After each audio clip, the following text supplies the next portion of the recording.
নমস্কার বন্ধুরা, আমি শর্মিতা। আপনারা দেখছেন শর্মিতাস কিচেন।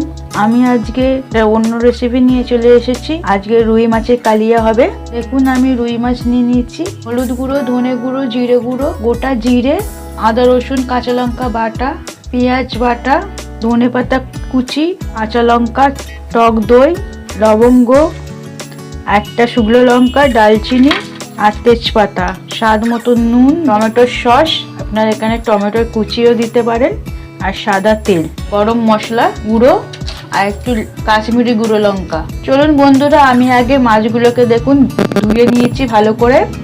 এবার আমি এতে নুন হলুদ মাখিয়ে ভেজে নেব।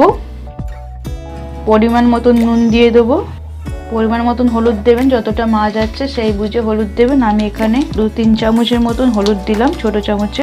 ভালো করে মাখিয়ে নেব।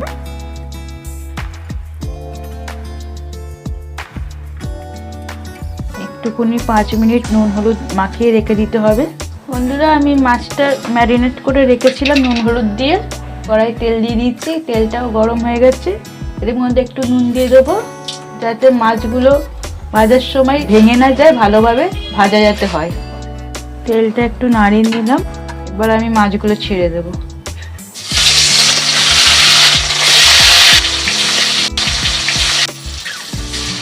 মাছগুলো এক পিঠ ভাজা হয়ে গেলে অপর পিঠটা উল্টিয়ে দেবো, ততক্ষণ ভাজা হোক। বন্ধুরা দেখুন, মাছগুলো ভালোভাবে ভেজে নিয়েছি। দেখুন মাছগুলো ভাঙেও নি, কত সুন্দরভাবে ভাজা হয়েছে। আপনারা এইভাবে ভেজে নেবেন। আমি কড়াই তেল দিয়ে দিচ্ছি, দালচিনি, লবঙ্গ, তেজপাতা, শুকনো লঙ্কা দিয়ে দিচ্ছি। এবার দিয়ে দেবো সাদা জিরে। এর মধ্যে দিয়ে দেবো বন্ধুরা পেঁয়াজ বাটা।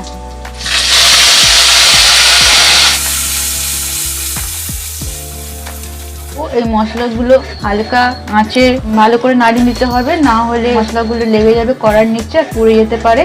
আপনারা স্টেপ বাই স্টেপ দেখবেন, স্কিপ করে যাবেন না, তাহলে বুঝতে পারবেন না বন্ধুরা। আদা রসুন কাঁচা লঙ্কা বাটা দিয়ে দেবো। আমি এই পুরো রান্নাটা কাঁচা লঙ্কাটাই বেশি দিয়েছি, গুঁড়ো লঙ্কা অ্যাড করিনি, তবে কাশ্মীরি গুঁড়ো লঙ্কাটা অ্যাড করব কালারের জন্য। আদা রসুন কাঁচা লঙ্কা বাটাটা দিয়ে দিলাম। এই সমস্ত মশলাগুলো ততক্ষণ কষতে হবে যতক্ষণ না মশলাগুলোর গা থেকে তেলটা ছেড়ে যায়, নাহলে কাঁচা গন্ধ বেরোবে আর রান্নাটা টেস্ট হবে না। তাই জন্য ভালো করে কষতে হবে মশলাগুলো। স্বাদ মতন দিয়ে দেবো নুন, হলুদ গুঁড়ো 1 চামচ ছোট চামচে, জিরে গুঁড়ো 2 চামচ, ধনে গুঁড়ো 2 চামচ,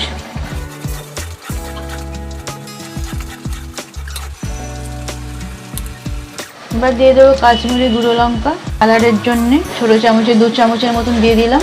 এভাবে কষতে থাকতে হবে মশলাগুলোকে, ভালো করে কষলেই তবে টেস্টটা আসে বন্ধুরা। মশলাগুলো ভালোভাবে না কষলে খেতে ভালো লাগবে না। পর দিয়ে দেবো টক দই, 50-এর মতন টক দই দিয়ে দিলাম।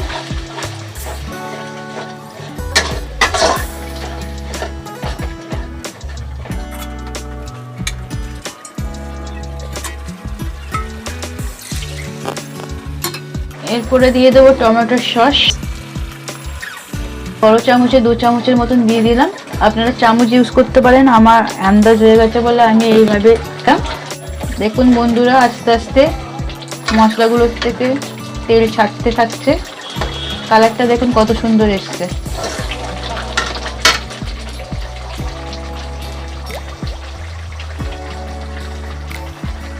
দেখুন বন্ধুরা, আস্তে আস্তে কত সুন্দর কালার আসছে। ভালো করে কষানো হয়ে গেছে, মশলাগুলোর থেকে তেল ছেড়ে এসছে। আমি এবার এর মধ্যে জল দিয়ে দেবো, প্লেন জল।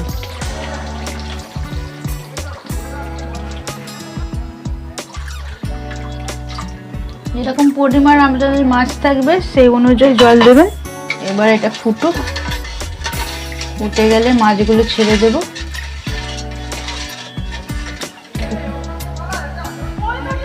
বন্ধুরা, আমার রুই মাছের কালিয়ার গ্রেভিটা দেখুন অনেকটা ফুটে গেছে। এবার আমি মাছগুলো ছেড়ে দেব।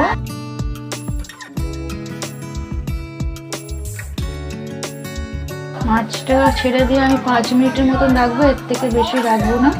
গ্রেভির মধ্যে ফুটিয়ে নেব।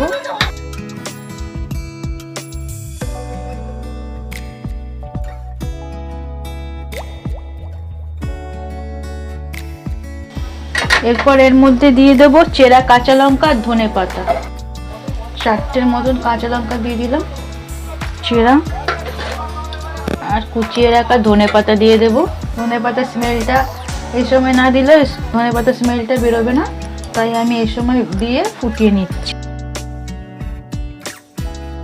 5 মিনিটের মতন ফুটে যায়, তারপর আপনাদেরকে আবার দেখাচ্ছি।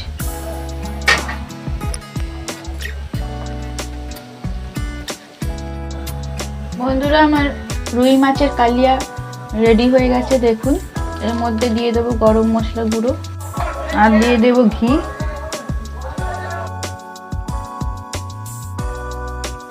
আমি এবার সার্ভ করে নেব। এরপরে আমি গ্যাসের ওভেনটা বন্ধ করে দিলাম। দেখুন বন্ধুরা, কত সুন্দর কালার এসছে।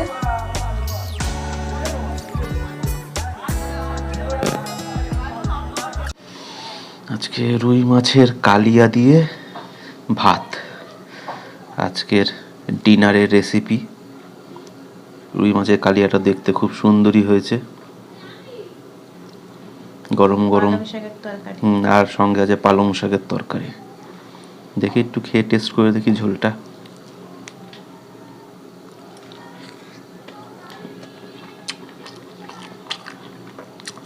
ঝোলটা তো খুবই টেস্টি হয়েছে।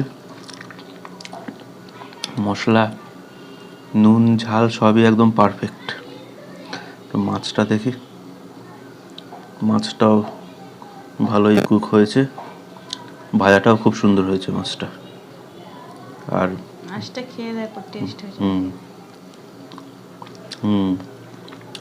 মাছটা খুব টেস্টি হয়েছে। আর মাছের মধ্যে তেল মশলা ঝোল সবই ঢুকেছে ভালো মতো, ওই জন্য মাছটা খুব টেস্টি হয়েছে। এই মাছ দিয়ে একটু খাই।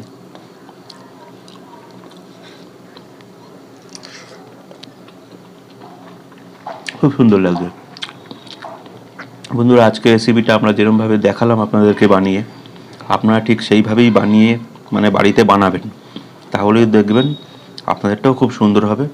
আর রেসিপিটা প্রথম থেকে শেষ পর্যন্ত দেখবেন, স্কিপ করবেন না। তাহলেই, স্কিপ না করলেই বুঝতে পারবেন যে রেসিপিটা আমরা কিভাবে করলাম। খুবই সহজ একটা রেসিপি, আর খুবই কম সময়ে এই রেসিপিটা হয়ে যাবে। বাড়িতে হঠাৎ করে গেস্ট চলে আসলে আপনারা মাছের কালিয়া করে তাদেরকে খাওয়াতেই পারেন। সোজা একটা রেসিপি। তাহলে আমি আজকে এই মাছের কালিয়া দিয়ে ভাতটাকে শেষ করি। আর যারা আমাদের এই চ্যানেলটাকে এখনও পর্যন্ত সাবস্ক্রাইব করেননি, তারা চট করে চ্যানেলটাকে সাবস্ক্রাইব করে ফেলবেন আর বেল আইকনটাকে অন করে দেবেন। তাহলেই আমাদের পরবর্তী ভিডিওর আপডেট এবং নোটিফিকেশান চট করে আপনাদের মোবাইল স্ক্রিনে পৌঁছে যাবে। তাহলে ও খেতে থাকুক। আমি তাহলে শেষ করি বন্ধুরা। আপনারাও বানান, বানিয়ে খান। আর আপনাদের রেসিপিটা যখন আপনারা বানাবেন তখন কেমন হলো কমেন্ট করে অবশ্যই জানাবেন। তাহলে আজকের এই রেসিপিটা আমি শেষ করি। টাটা, ভালো থাকবেন।